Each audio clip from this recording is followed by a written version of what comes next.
Esta é uma história verídica. Mas as canções não. As canções são invenções, sentimentos, a poesia que o pensamento gerou em mim. Postais com letras miúdas escritas atrás feito rabisco. Um por todos e todos por um. A grande confraria que move a juventude pelos caminhos do idealismo, construindo um mundo cheio de sonhos para toda a humanidade.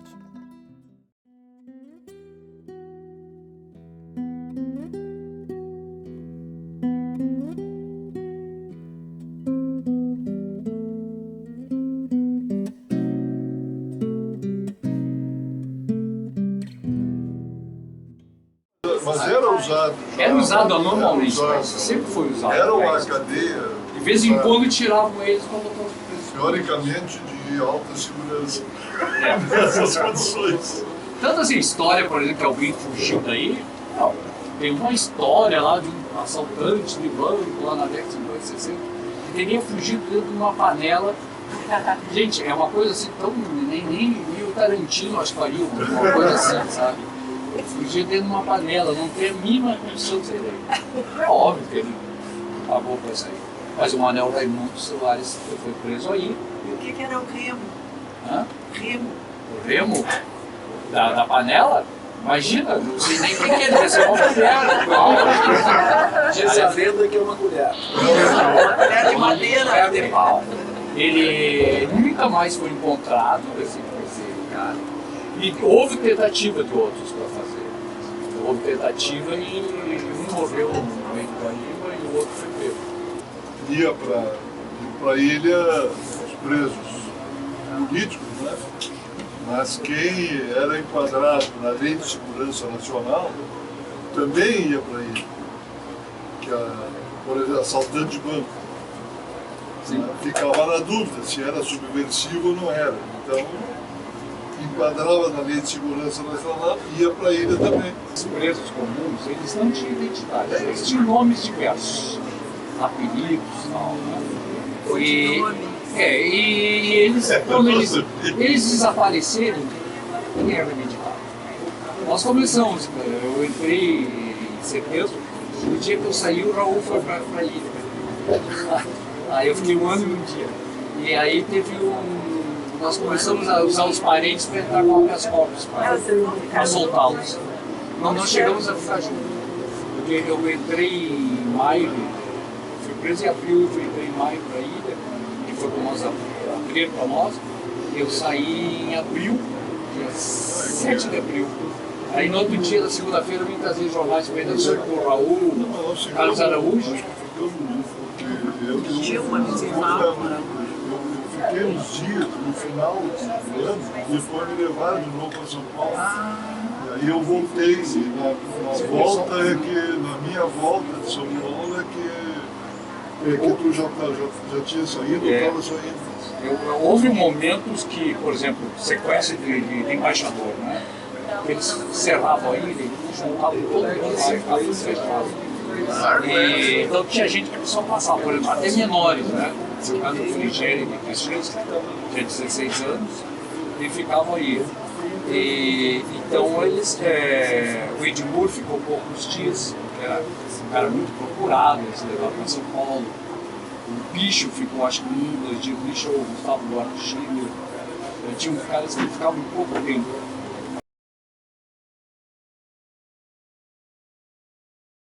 Os times de futebol, como é que eram formados os times, qual era o critério? Olha, no nosso tempo o critério para mim era os mais loucos, porque a cancha era um piso de concreto de uma estrutura que nunca fizeram para fazer um outro prédio. Então era cheio de cucuruto e de pontos de ferro. Caiu. E se quebrava todo. Não, e a bola caía na água, porque a água ao redor da ilha era o que havia. Não vou falar em poluição, era sujeira, era negócio de lixo. As panelas que eram feitas comida para nós eram lavadas ali. Tudo bem, a gente já comia aquilo, mas entrar na água. Aí quando jogava, caía, o cara se jogava na água para pegar a bola. Eu só joguei uma vez. Porque entre o Natal e o Ano Novo nós conseguimos, em 70, convencer a polícia a deixar nós fazer a comida e a gente tem direito à bebida. Tá? E aí, então, com a ajuda da família do Cláudio Menecussa, o pai dele era da cooperativa de vinícola Tamandaré, ali o município se chama Tamandaré também. Então eles faziam sagu para nós. Ela fazia sagu, um panelão grande sagu. E na hora de atravessar, antes de atravessar o barco, ela despejava 2 garrafões de vinho dentro do sagu.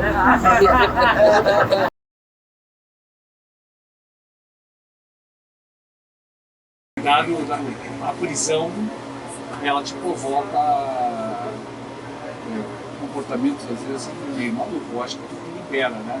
Aí psicóloga, eu falava, tem psicóloga aqui. E a relação com os carcereiros, com os policiais lá, como é que era, assim?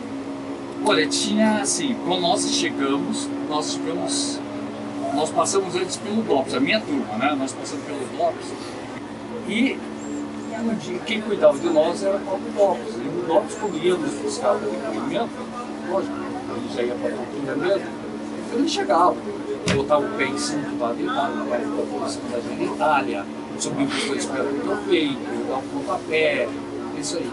E o Attila Prates, que era o representante do terceiro exército ali, ele chamou a brigada militar para cuidar de nós. E foi interessante, a brigada militar de Jesus Linhares. Chegou, passou sala por sala, nós dormimos no chão, mandamos botar colchão. Não era um colchão para cada um, era um colchão para 2, 3. E proibiu o DOPS de entrar lá no hospital. E disse que a partir daquele dia ele realmente mudou o tratamento. A gente era conduzido tranquilamente, não era mais entubado nas paredes, mudou muito. E aí era um pelotão da brigada treinado para combate à guerrilha. Eram os mais educados. Quando nós chegamos na ilha, eles que vieram. Então quando chegou o boy, cara, desafiar, quem é que vai brigar comigo? Quem é que vai brigar, quem vai acabar com isso? E os policiais, os brigadeiros chegaram e falaram assim, os brigadianos, principalmente os brigadianos, que eram mal comportados, tinham um mau comportamento no serviço aqui na cidade, eram levados para lá e ficavam de castigo, porque aí a barca não ia buscar. Então, eles se sentiam presos, que nem nós, porque tinha alguns brigadeiros lá que eram contumazes, designados para... Viviam e fumavam, né? A maconha para eles era livre. De noite eles fumavam, ficavam bem chapadão, fumavam junto. Porque o que eles faziam? Muitos daqueles policiais tinham história de relações com alguns presos, relações sexuais. Então eles mandavam levavam algum daqueles presos para a ilha, para ficar em mar. Então naqueles dias que eles ficavam ali, eles tinham companhia. Eles fumavam, faziam festa. Um dia o Rui Falcão ficou apavorado. Eles saíram lá de dentro, tudo dando tiro. Os policiais dando tiro. Aí que fica naquela realmente, nós na janela saímos. Porque se esse tiro escapar para cá. Quando eu estava na penitenciária, um dia bate, a gente ficou isolado, cada um em uma cela. Bate um cara na porta e chega e conversa comigo. Pergunta meu nome, perguntou. Tem um irmão chamado Luiz Neto. Aí eu fui colega dele no quartel, lá na base. Somos amigos. Aí ele começou a conversar, e aí no outro dia ele veio com uma foto. Aí ele perguntou para mim, o que vocês estão defendendo o Brizola? Eu sim, defendendo o Brizola e todos aqueles que foram perseguidos, todos que estão no exterior, nós queremos a democracia. Ah, que bom, no outro dia ele veio com uma foto dele, o boy, os amigos do Brizola. E aí ele começou a conversar, nos levou para o banho quente, deixava abrir a porta para a gente caminhar e promovemos para ele um dia de nos visitar. Por acaso esse rapaz morreu no coração. Antes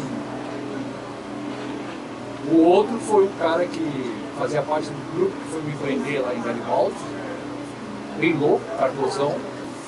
E ele era louco, gostava de bater, até que um dia ele descobriu que a irmã dele estava presa, porque ela era da CNBB, apoiadora da Vânia Palmares, namorada do bicho do pessoal agora. Ela era viúva. E ele ficou louco quando viu aquilo. Aí conseguiu sair com que ela desse depoimento na frente dele. O bicho negou tudo, não conhecia, enfim, né? O nome dele. Ela foi liberada e quando ela saiu, ela contou para ele que ela era militante, sim, que ela fazia, que ele defendia. Esse cara, no dia que o bicho foi transferido para o Rio, a gente não estava com medo. O bicho estava jurado de morte. O bicho tinha participado do roubo do cofre. Era sobrinho da mãe de Valdemar, que era dona do cofre aquele dos milhões de dólares. E o bicho foi nervoso, todo mundo acordado na sala que nós estávamos lá no palco. Eu, Pimentel, Dona Garcia. Aí esse cara entra assim, 1h da manhã, fazendo refri, sanduíche e pedindo desculpa para cada um de nós. Pimentel era o governador de Minas. Foi ex-governador de Minas. Foi ministro também. Fernando Pimentel. Tinha 18, 19 anos aqui, né? Magrinho, pequenininho hoje. E o cara entrou distribuindo para nós sanduíche e tudo, e pedindo desculpa para mim, para todos que ele tinha torturado. E ele contou da irmã, ele estava arrependido. Esse cara também, menos 2 anos depois, ele apareceu morto na vila do IAPI.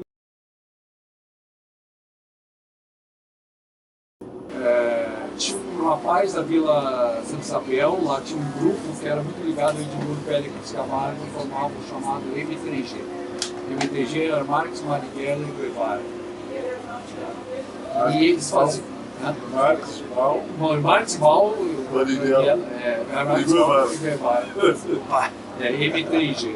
É um grupo pequeno aqui, mas a maioria originária do trabalhismo e do partidão. E lá na Vila Santa Isabel tinha um rapaz que era taxista. O Edmundo, com o dinheiro que assaltava os bancos, compraram um táxi para ele só para ele conduzir o Edmundo e o pessoal estava escondido, né? Ele ficava escondido, clandestino, foragido. E o Ângelo foi preso. E tinha um detalhe, né? A gente expropriava os bancos para destruir. Eles expropriavam nossas roupas e tudo que a gente tinha. Né? E dinheiro e carro, eles expropriaram os 2 carros. O Ângelo foi bem desesperado. Depois eu soube que ele era uma grande liderança estudantil, né? E ele foi, e a cela dele era do lado da minha, em frente ao do índio. Então o menino levaram o índio fazendo sinal para mim, esperado, aí a gente viu o movimento, né, no corredor, a gente só ficava na janelinha ali, na penitenciária. O Ângelo tinha se suicidado. No primeiro momento tu fica assim, pô, mas ele estava tão desesperado, é possível que ele tenha isso, um ato de desespero. Ele foi fazer um curso de história com o Padrós. Nós fomos na Polícia Federal, nos arquivos aí, para conhecer e tomei conhecimento de que o laudo pericial da própria polícia sobre a morte do Ângelo deixava claro da impossibilidade dele ter se pendurado, se enforcado na guarda da Câmara. Um cara que era grande, nossa, então, se enforcado. Então ficava evidente que ele tinha sido morto. Isso uns dias depois. O outro que me perguntaram, um outro morto, o tenente Dario, tenente do exército, tinha uma chácara ali do lado de Viamão, não sei aonde, Estrada da Branquinha, e ele fazia reuniões e lá foi feita a reunião do pessoal que depois fez a ação do Banco do Brasil em Viamão. Não acharam o Dario, chegaram o caseiro e levaram. E o cara pegaram de noite, lá fora, tinha bebido bastante. colocaram no pau de arara. E no jornal saiu outro dia que ele tinha se suicidado. Quando eu fui pro pau de arara, o cara chegou, mostrou e disse, confessou que foi ele que tinha matado. Enfim, se eu não falasse também, eu iria por esse caminho.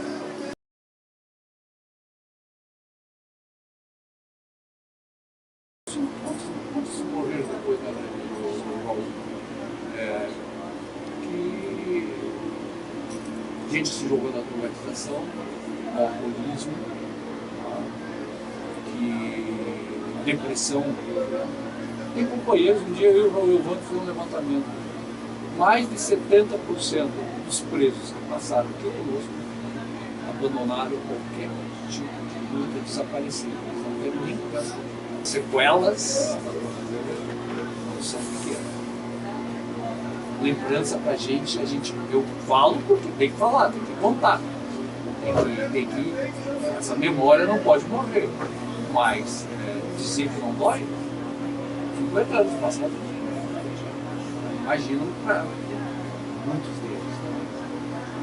Companheiros que eu nem sei dessa estatística. Então houve muita gente que morreu depois. O Gustavo Buarque Schiller, que era esse sobrinho da amante do Ademar de Barros, que forneceu as informações sobre o Mário Koff, ele se jogou lá, nesse título desse que vocês tomaram. Anos depois, ele foi trocado por mim.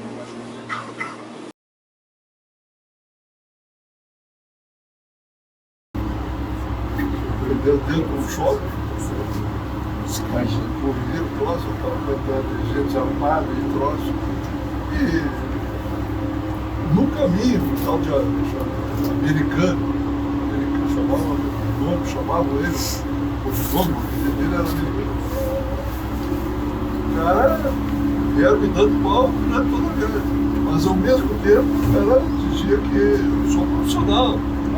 Se mudar coisa aí, pode me contratar que eu já conhece o meu trabalho.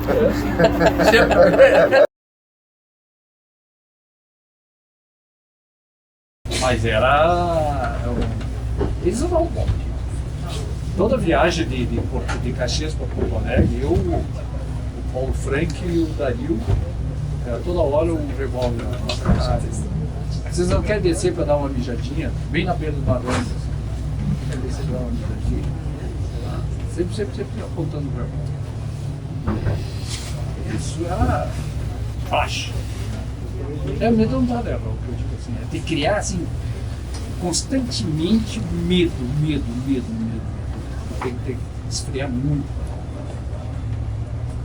Quando cheguei no DOPS, o Átila Redes me botou numa sala, mandou deitar, ele chamou um brigadiano bem gordinho, deu uma metralhadora e ele botou. Eu, Major Átila, autorizo o PMP, botou o nome do cara, atirar para matar a qualquer ação do bandido Paulo de Castro.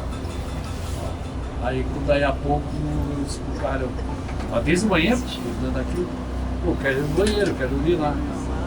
Quando eu virei pro cara, e o cara começou a tremer, eu disse, não, calma aí. Deitei de bruço, fiquei, veio a vontade de mijar, não urinei. Urinei nas calças, o que eu ia fazer? A pior pra mim era ficar prendendo aquilo ou desafiar o cara. Imagina aquilo totalmente despreparado. Né? E ele começou já a tremer, para.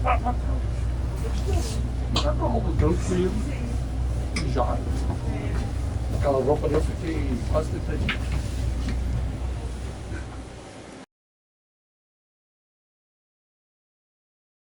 Paulo, o que tu acha que te ajudou a lidar com todas essas experiências?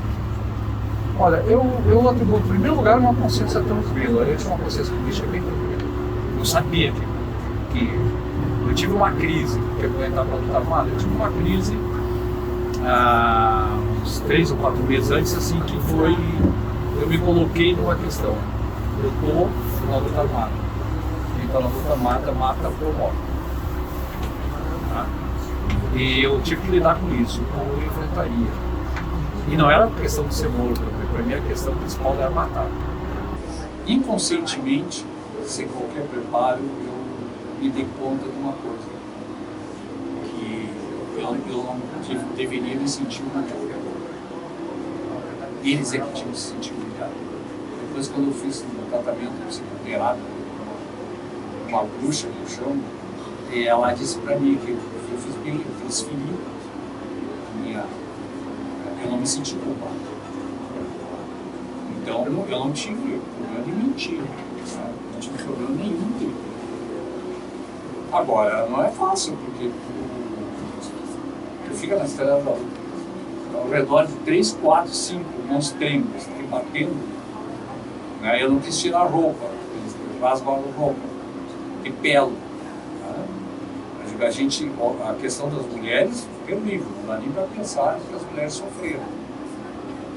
Mas os homens também sofreram, os homens também são violados. Né? O corpo, uma tortura, o teu corpo não te pertence, pertence a eles.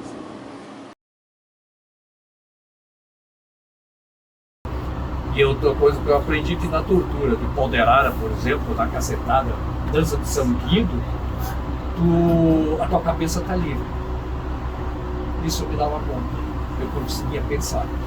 Mesmo que eles me dessem pancada, tava na cara, agora no choque elétrico. Choque elétrico é forte. Meio que descola o cara. Não, choque, imagina, eles começam dando choque nos dedos, nos pés, nas mãos. Depois eles vão subindo, de acordo com o que tu não fala, então eles botavam, não sei como é um daqueles de outro, não sei o que é. Uns negocinhos assim, eu tava aqui, choque aqui. Eu via a luz correndo, de capuz, eu via a luz correndo. Depois eu soube que eu não via a luz correndo. Que a luz estava circulando dentro da minha cabeça. E eu estava vendo a cabeça. Isso queima neurônio, me disseram, sei lá. Eu quis dizer bem claro, significa.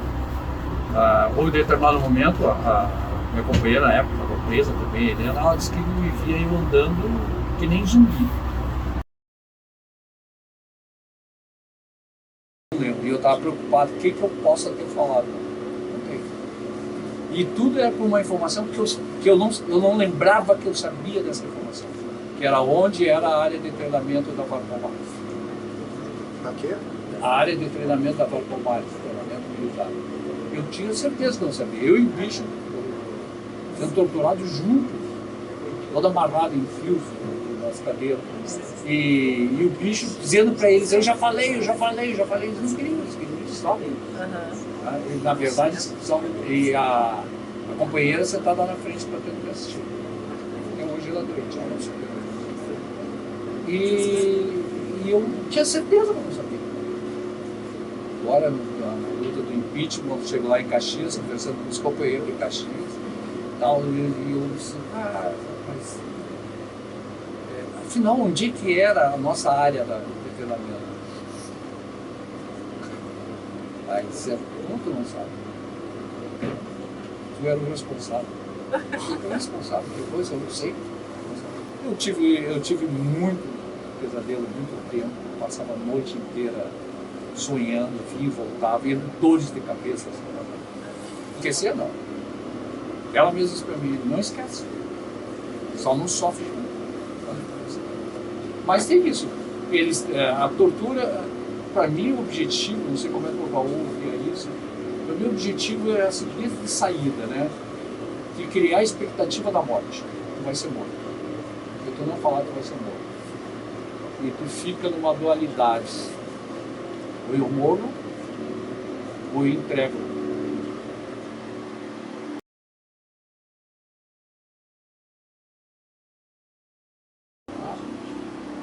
Todo momento. O Átila, ele é especializado nisso. E ficar também lutando, criando. Né? E o Malhães era de bater mesmo. Né? O Malhães batia, arrebentava, nem perguntava nada. Ele não fazia nenhuma pergunta.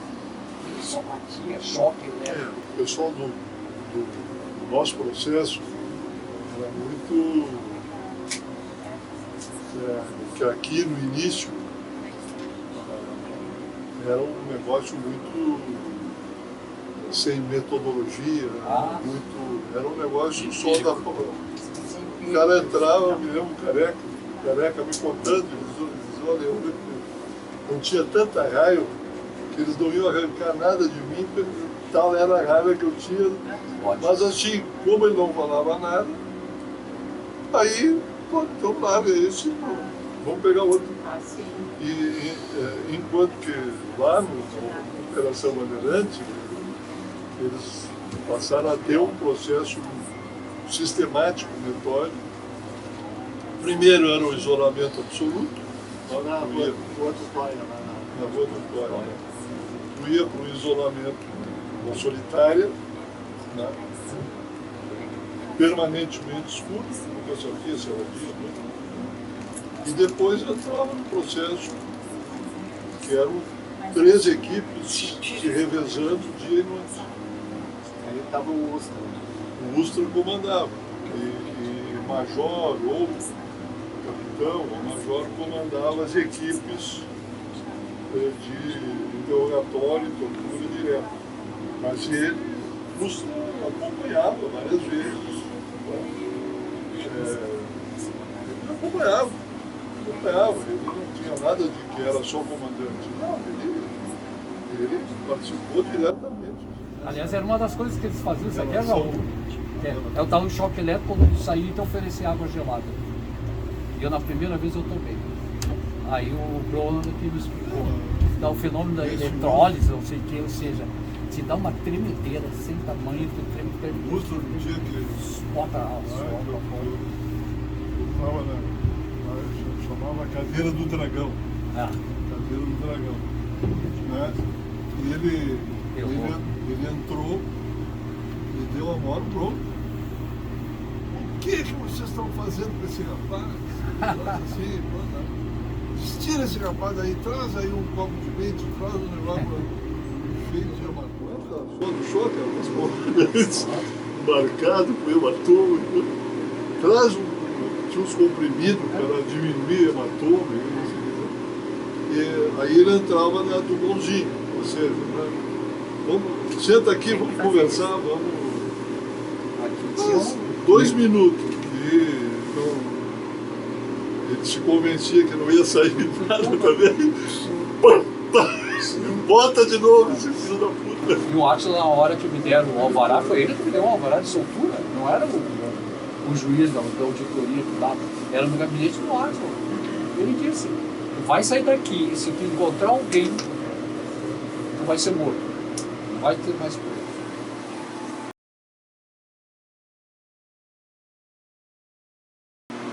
Mas é assim, como houve outros. Isso é claro, nós tivemos gente que a gente não sabe se ele já era um informante ou se tornou informante pela fraqueza. Porque a debilidade também da pessoa. Tá? Outra coisa, não cobrar de ninguém. Eu nunca. A gente lá na ilha, a gente ficava furioso. Que fulano pegou. Não cobre de ninguém porque falou alguma coisa que não devia falar. Ninguém sabe o que é uma tortura, ninguém sabe o que é. E às vezes a tortura psicológica é muito maior, muito pior que a tortura física. Tá? Há momentos ali que pega uma mãe com umas crianças, com os filhos, e diz para elas: tu não sei onde é que está teu irmão. O Valete fez isso. Eu vou começar pelo pequenininho, que tinha menos de 2 anos. Aí já pensava em falar, vai criticar a mamãe. Aí entregou. Viu a companheira do valor, é trazida e levada, porque foi namorada ali. E levada e colocada, ameaça de cadeira no dragão. E ela não sabia mesmo, a mãe não sabia que estava desesperada. Há determinados momentos, não se. Muitas vezes eu vejo, eu falo isso com os companheiros, não, porque fulano entregou. Vou conversar com esse cara. Aprendi a valorizar a família.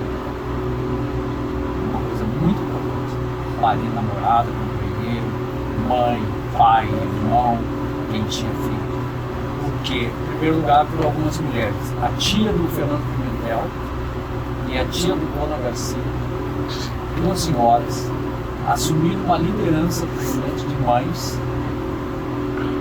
Eles não aguentaram. Um dia eles levaram ela pro bloco e pelaram ela nas escolas. Desnudaram ela e pensaram: A minha irmã não ia de vez em quando e tal, mas minha irmã nunca deixou de ir. E ela era minha dependente econômica. Quando eu preso não tinha salário. Mas ela chegava lá com um tomatinho, uma alface, uma coisa assim pra ela. Louca de medo, se acabava os policiais para poder atravessar a mata.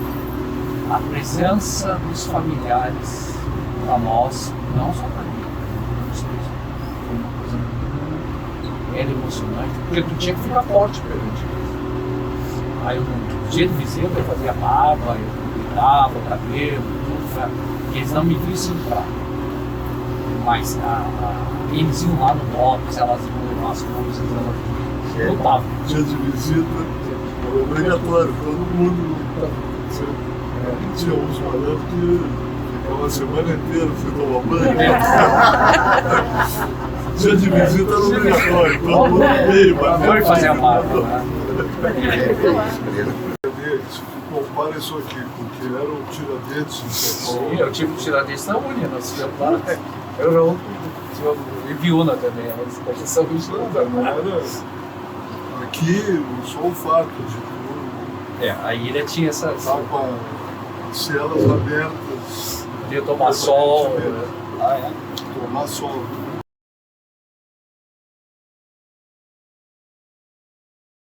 Esses de tonel, né? Fecha bem os tonéis e botava, tinha um trapiche grande aqui, que era o trapiche de desembarque, era nessa entradinha aqui. Esse mato aqui, aqui era limpinho. Quando nós chegamos. Aqui? Aqui a gente tomava sol, aqui em cima e aqui. Isso aqui tinha uma grama, eles cuidavam muito. Eu quero muito saber onde é que era o futebol. Do outro lado. Tinha uma biblioteca também, né? Do outro lado. Esse prédio aqui está reduzido a menos da metade. Esse prédio aqui era altíssimo. A gente escondia livros. Lá tinha um telhado, né, teto e tal, que era também improvisado, porque a construção original não tinha telhado. Então tinha um vão lá. E a gente começou a esconder livros lá. Uau. Aí teve um dedo duro que foi um dia que eles levaram todo Livros mundo. que literatura. Ele entregou.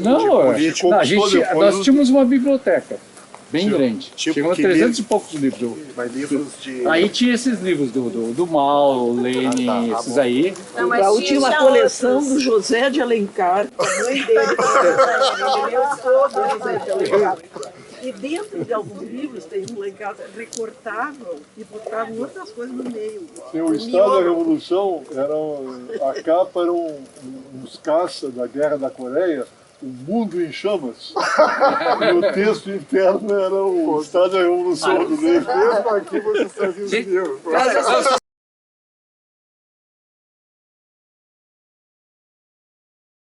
E essa parte de baixo aqui, ela com essas colunas em função da possibilidade de enchente, né? Que no inverno a água subia e às vezes esse lado também aqui desse que ele falou do pranchão, aqui tem um pranchão de concreto. Aí trouxeram ele aqui, eu e o Toninho esse. Porque nós achamos que não tinha nada, subiu, pegou a escada, olhou lá de cima e disse assim, não tem nada. E tinha os livros que estavam lá. É comovente, depoimento. Eles estavam lá, escondidinho. Nós começamos a dar aula para os presos comuns, matemática principalmente. Tinha um companheiro o Vitor, ele tinha um conhecimento, ele era, não sei se italiano, russo, e ele era um topista daqueles profissionais. Gente, essa aqui é a caixa de futebol, ó. Olha como ela tá bonita agora, viu?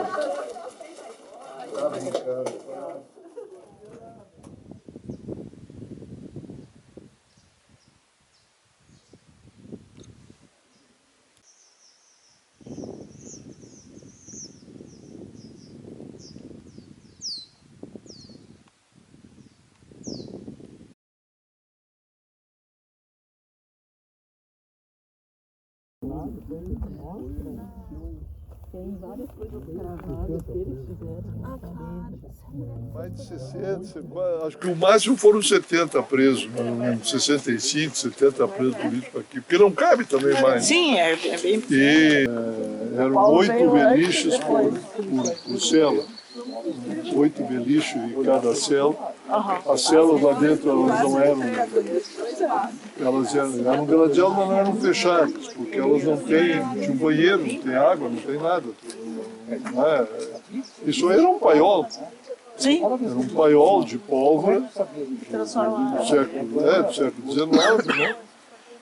E que virou uma prisão, não só na época do regime militar, já existia uma prisão que não era de alta segurança, mas era de esconder. Um cara que apanhava muito lá, então deixava um tempo até ele recuperar aqui e depois levava de novo para mostrar para advogado, coisa parecida. A ponto que quando a gente teve aqui, teve um caso que chegaram com um preso comum, completamente todo rebentado de droga, e a gente não deixou desembarcar. Fizemos uma gritaria, montamos um bolo, vocês não vão esconder, não vão dar um jeito de levar o cara de volta, esse cara tem que ser hospitalizado, tem que ser... E nunca mais. Às vezes vinha o cara meio já muito magro, muito... teve figuras aqui que marcaram épocas.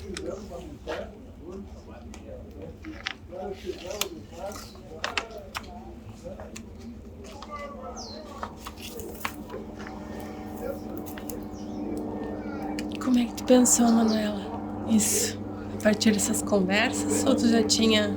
Esses aqui estão há alguns anos guardados, essas colagens, mas eu acho assim que é uma sensação muito breve, assim, ela não é uma sensação intensa. Mas eu acho que eu consigo sentir um pouco a relação com o local depois de escrever, sabe? Tipo, às vezes os locais são muito desencarnados já do que foram, então... Poxa, foi um presídio, mas foi um presídio político, né? Então aqui a gente está procurando mais ou menos esse número, porque esse número não é exato, a gente não tem... Ele é um número em aberto até hoje, mas... Porque não se tem registros, né? Por ser uma prisão às vezes irregular. Mas eu gosto de sentir ele no local, acho que é aí que ele começa a funcionar.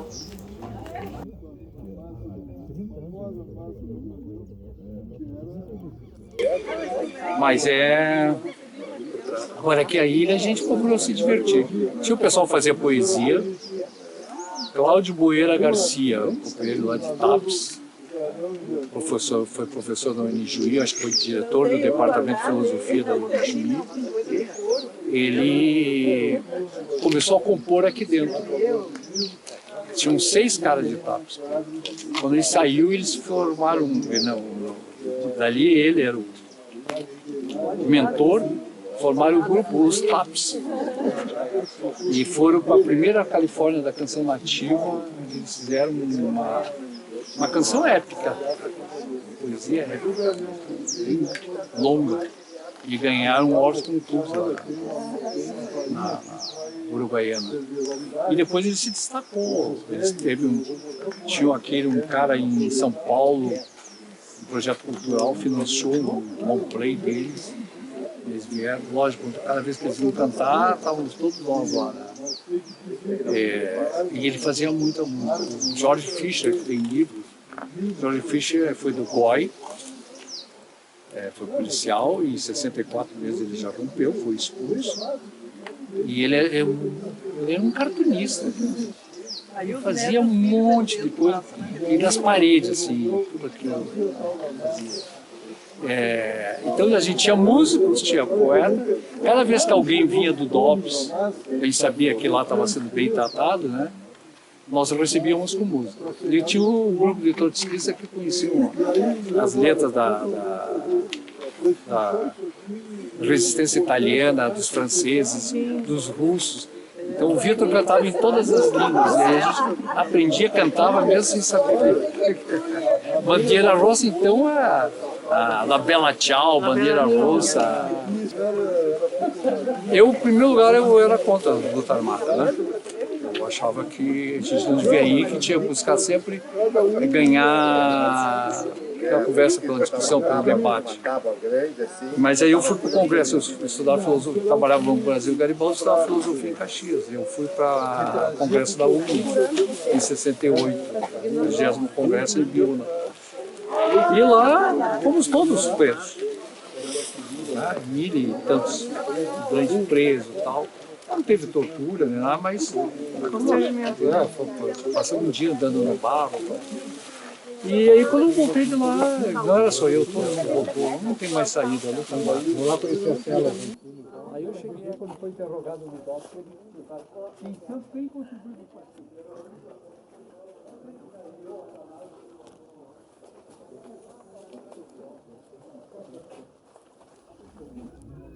E vocês se reuniam para conversar sobre as leituras, assim? Sim. A gente, em primeiro lugar, assim, né? Cada corrente se reunia separado. Parece que a luta continuava. As correntes existiam sempre. Mas pouco a pouco a gente foi vendo que não era isso, né? Que tinha outra coisa. Disputas sempre tinha. Eu digo que podemos ganhar a Liliane, a Maria Luísa. Porque assim, ó, coloca no isolamento, convivência. Tu não contém as tuas características, teu humor,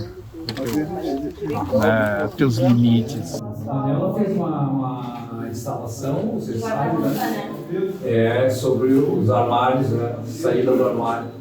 E eu fico muito orgulhoso porque foi baseado a partir de uma entrevista que eu dei para o Demetrio Xavier, no programa. Sim, porque eu contei um episódio para o Demetrio Xavier que houve eu não me lembro bem que ano foi, aos anos 90, eu fui uma parede, fui presa com questão de droga.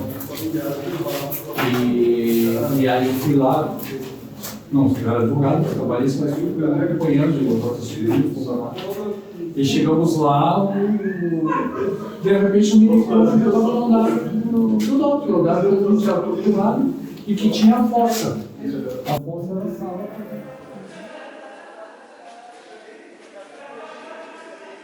Aqui, tinha grade aqui. Aqui é a cela de ficava velho do Partidão. Aqui é a sala de ficava os dois doutores. Aqui fica o minhoca. Aqui fica o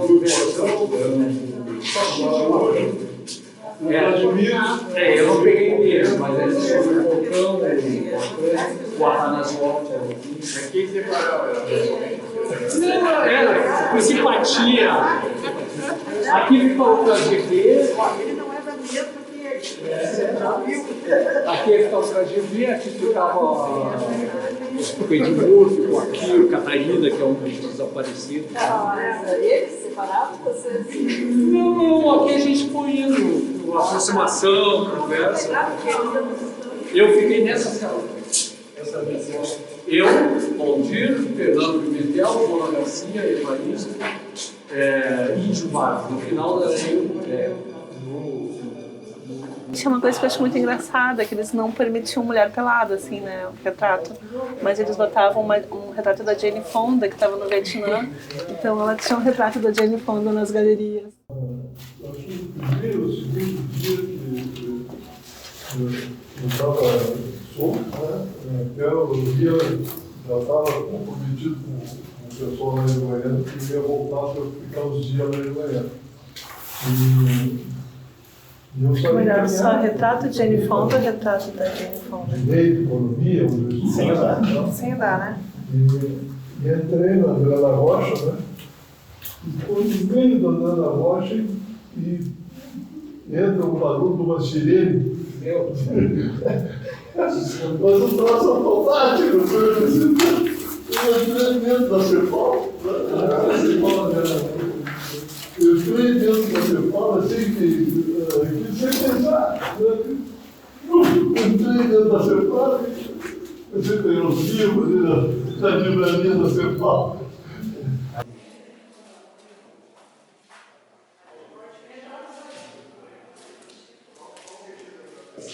Eu estava relativamente tranquilo, sim, no sentido de saber por que eu estava preso, tinha plena consciência disso. Acho que todo pessoal que teve uma militância política tinha consciência de que numa ditadura você ser um preso político é uma possibilidade. Então isso ajudava muito. E como o processo que nós estávamos, né, era muito, ou seja, não tinha nenhuma acusação de morte, de problema de assalto a banco, de luta armada, o nosso processo era algo que hoje é ridículo, né? O meu processo era assim, era tentativa de organização de partido proibido.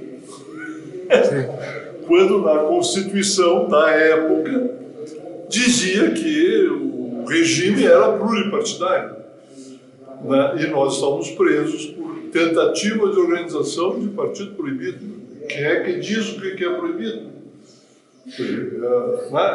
Como o AI-5, o AI-2, o Ato Institucional número 2, fechou todos os partidos e deixou só a Arena e o MDB, fora disso tudo era proibido. Outro aceitava a Arena ou o MDB e fora disso era um crime. Quer dizer, é um absurdo, um negócio completamente maluco, né? Então, mas vocês são subversivos. O que é subversão? O que é subversão? Ser contra o governo? Ser contra Bem, nós somos contra esse governo, que é uma ditadura, que rompeu com a democracia. Então, o processo era um processo destinado a ser uma farsa. E por isso que a gente estava, digamos, relativamente tranquilo.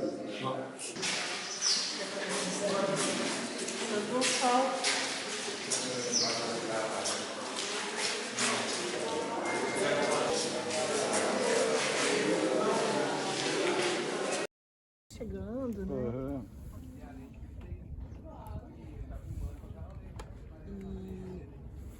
Porque a ordem era atirar no que se movesse, então os guardas atiravam nos arvapé, né? Em algum bicho que tivesse por aqui. Uma coisa bonita da ilha, viu? Mês de setembro, primavera, o pôr do sol se cruzando com o nascer da lua.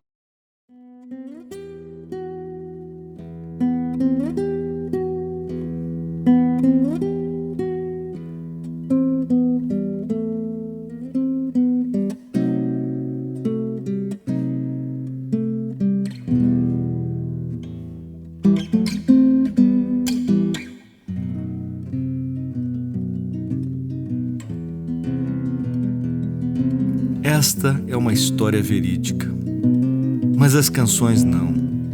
As canções são invenções, sentimentos, a poesia que o pensamento gerou em mim.